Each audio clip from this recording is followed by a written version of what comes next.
Hello, and welcome to the Office of Youth Programs and Compliance Required Training for Regulation 01.25.18 for programs and activities that involve the participation of minors. This training applies to the vast scope of programs and activities with minors that occur through NC State University. It is designed to supplement the program-specific training necessary for your role. It should be used in conjunction with the Youth Program Coordinator Handbook, which provides additional details for risk management and safety. All resources referenced can be found at go.ncsu.edu/protection of minors. Minors are defined as individuals under the age of 18 who are not current NC State students. The terminology used throughout this training is intended to include all programs and activities that fall under the regulation. Many times, these will simply be referred to as programs. Additional definitions can be found in the regulation. This training covers the topics required by the regulation and meets the training component for compliance with the regulation. Be prepared to take notes and follow up on items that need clarification. Minors regulation training is required annually. The date of this training will be recorded upon completion. You may be asking yourself a couple of questions. First, why do I have to take this course? Well, NC State is committed to supporting a safe environment. The course is required annually and meets the compliance requirement for covered individuals per REG 01.25.18. Child abuse is prevalent. When it happens, it can cause a lifetime of pain and suffering for the individual, as well as damage to an institution's reputation, financial stability, and insurability. We provide this training to help prevent child abuse in our programs and to identify and report child abuse per North Carolina law. Second, how does this relate to your work? Well, all employees should be aware of their responsibilities and boundaries in working with minors. The information presented contributes to our mindful attention to providing a safe environment for the minors in our care. The first training requirement is to review applicable university policies, procedures, and rules, including this regulation. If you have not already, take the time to read through the minors regulation. Review the Youth Program Coordinator Handbook. Reference the resources at go.ncsu.edu/protection of minors. Review your program's rules and guidelines for interacting with minors, both in person and online. Review your program's process for incident reports, behavioral issues, and accidents. Review your program's crisis communication plan and know your program's policy for handling disciplinary issues. The next requirement is behavioral expectations. Appropriate conduct must be followed by all adults working or volunteering with minors through the university. Offenders operate under conditions where they have access to minors, privacy with minors, and can control the situation. The boundaries are in place to reduce these conditions and prevent abuse. Those working with minors in NC State programs or activities shall not have contact with minors in seclusion. There should always be 2 or more covered individuals present during activities when minors are present. They shall not enter a minor's room, bathroom facility, or similar area without another covered individual in attendance. Should not share accommodations with minors, with the exception of their own parents or guardians sharing accommodations with their children. Shall not engage in abusive conduct of any kind toward or in the presence of a minor. Shall not strike, hit, administer corporal punishment to, or touch in an inappropriate or illegal manner any minor. You may be asking yourself, if a one-to-one interaction with a minor is unavoidable, what would I do? Well, you could meet in an open public space and or make sure that the lights are on. Windows are uncovered, the doors are open.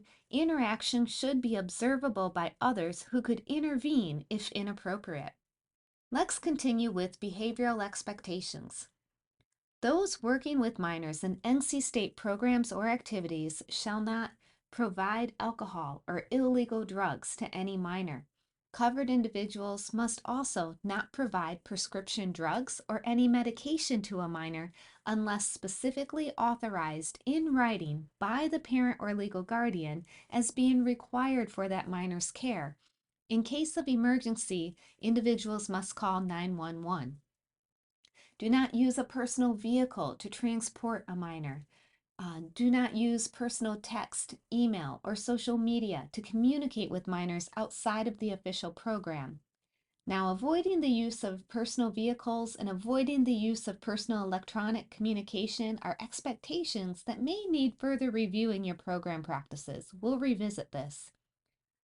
Those working in our activities shall not expose minors to sexually explicit materials such as pornography, shall not engage in any other conduct deemed inappropriate by the Youth Programs Office, such as, but not limited to, taking pictures of minors and sharing through personal social media. So let's revisit. If we are to avoid using personal phone, text, email, or social media, what is the best way to communicate with minors? You can use an app that allows multiple people to see and engage in the conversation. Remember, the interaction should be observable.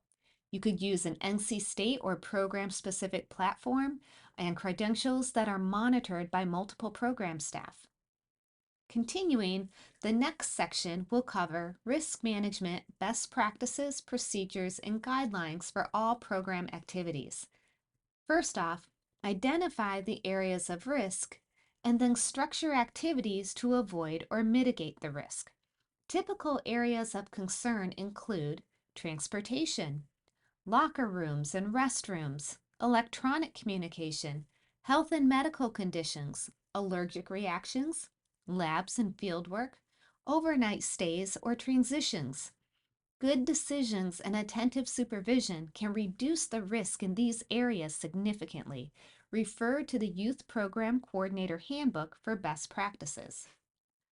Be sure to communicate online behavioral expectations with your program personnel, as well as the participants and their parents or legal guardians. Communicate the program expectations so that the participants and their parents know exactly what activities and time commitment will be involved. Encourage parents and guardians and participants to notify leadership if something seems out of line with the expectations. One of the most important guidelines when working with minors is to avoid one-to-one interactions in seclusion. For virtual interactions, have 2 or more program staff present or have at least 3 people involved in any interaction with minors. For example, if your program meets online with minors by appointment, send a virtual meeting link to the participant and their parent or legal guardian. For email correspondence, use or copy an office email account that is monitored by multiple people. Next, we will cover the supervision plan for adequate supervision in light of the number and average age of the participants, the program activities, and whether overnight stays are involved. These are the supervision ratios provided by the American Camp Association and should be used for in-person programs and activities. Minors must be supervised throughout the duration of the program or activity. Supervision requires active engagement. Be sure to avoid distractions while supervising minors. Depending on your location and program activities, emergency situations may be handled differently. Make sure you know your program's plans for safety in each of these situations. The safety plans, including crisis communication, should be in your Unix Pack Ready plan. Next, we will look at health and first aid. Review this list and the details related to each of these in the Youth Program Coordinator Handbook. Make sure you are aware of your participants' health history, allergies, and medical needs. Monitor participants for symptoms of illness. Inform the parents in writing of situations when they will be notified of a participant illness or injury. Document when parents have been contacted or attempts to contact have been made. Maintain records of all healthcare provided and reports of all incidents requiring medical treatment. Next, we will look at protecting data and privacy. Be intentional about what you collect and how it is used and determine who needs the information. Only collect information that is needed for the program or activity. The participant, parent, guardian should have the right to review, correct, and possibly delete or choose not to provide the requested data. Protect the data from non-necessary use and limit the individuals who have access to the data. Do not collect ultra-sensitive data, such as Social Security numbers. Highly sensitive data, such as health information, should not be shared via email. The next required training component is child abuse identification and reporting. The information on the upcoming slides may be difficult for some. Please know there are resources available, and if you need assistance, reach out to the Office of Risk Assessment and we will help. Based on the statistics shown, we know that child abuse is prevalent in the community and exists even in higher education. In looking at court cases, there are child abuse cases pertaining to distinguished faculty, a vice president, an athletic trainer, a plumber, a current student, a resident advisor, a campus safety officer, and a coach. None of these cases are from NC State, but our community is not immune. We must be vigilant to look for warning signs and prevent abuse from happening in our programs and activities. The sooner that abuse is identified and reported, the better the chance of recovery for the minor. When we look at the portrait of an abuser, specifically a sexually abuser, most are known to the victim. The abuser could be a family member, a friend of the family, teacher, older youth, coach, counselor, or another child. As more programs and activities are moving online, cybercrimes against children are rising. Predators meet minors online and begin a relationship to earn trust and then take advantage of the minors. They may pose as someone younger. They may ask a child to send inappropriate pictures or videos, which could then be used to threaten and extort the minors into providing more graphic images. The effects of abuse have long-lasting emotional impact. Abused children can blame themselves, lack trust, and have difficulties forming relationships into adulthood. Often these children feel that they are worthless or damaged at their core. As an adult, this may cause the victim to fall short of reaching his or her potential and puts them more at risk for abusing other children. The effects of child abuse not only affect the individual, but current and future communities. Now we will look at the 4 types of child abuse. Physical abuse is non-accidental physical injury, ranging from minor bruises to severe fractures or death, as a result of punching, beating, kicking, biting, shaking, throwing, stabbing, choking, hitting, burning, etc. It could be inflicted by a parent, caregiver, or other person that has the responsibility for a child, regardless of intention. The next is emotional psychological abuse. It is a pattern of behavior that impairs a child's emotional development or sense of self-worth, including constant criticism, threats, rejection, or exposure to domestic violence. Neglect is failure to provide for a child's basic needs, including physical, medical, and emotional. Sexual abuse is any sexual act between an adult and a minor or between 2 minors when one exerts power over the other. The risk for sexual abuse in youth activities requires a closer look. Sexual abuse does not always involve bodily contact. If an adult engages in any sexual behavior with a child to meet the adult's interests or needs, it is abuse. Indecent exposure, exposure to pornography, exploitation through prostitution or the production of pornographic material, sexting and other communication in a sexual manner over the phone or internet is abuse. For example, an adult asking a minor to engage in sexual activity, whether in person or virtually via social media, text, or other electronic means, is a felony and must be reported. Sexual abuse can occur between members of the opposite sex or members of the same sex. It is a crime. Aiding and abetting a sexual offender is also a crime. All child abuse is an exploitation of a child's vulnerability and powerlessness in which the abuser is fully responsible for the actions. Be aware of these possible warning signs. A warning sign is an opportunity for prevention and a chance for you to recognize a risk to a minor. Abused children may display a wide range of physical or emotional symptoms. While these symptoms do not necessarily indicate that child abuse has happened, they combine to raise your level of concern about the situation. Also know that sometimes there are no warning signs. Warning signs differ by the age of the minor. A child is more likely to suffer abuse or neglect in the home than at a camp or a program. A child may disclose to a trusted adult that a relative or caregiver is abusing them. If participants disclose personal information that causes alarm, we must report it. During a disclosure, avoid denial. Provide a safe environment and reassure the child. Listen, really listen to what they have to say and don't make assumptions. Do not interrogate. Don't make any promises. Document any exact quotes and be supportive and non judgmental.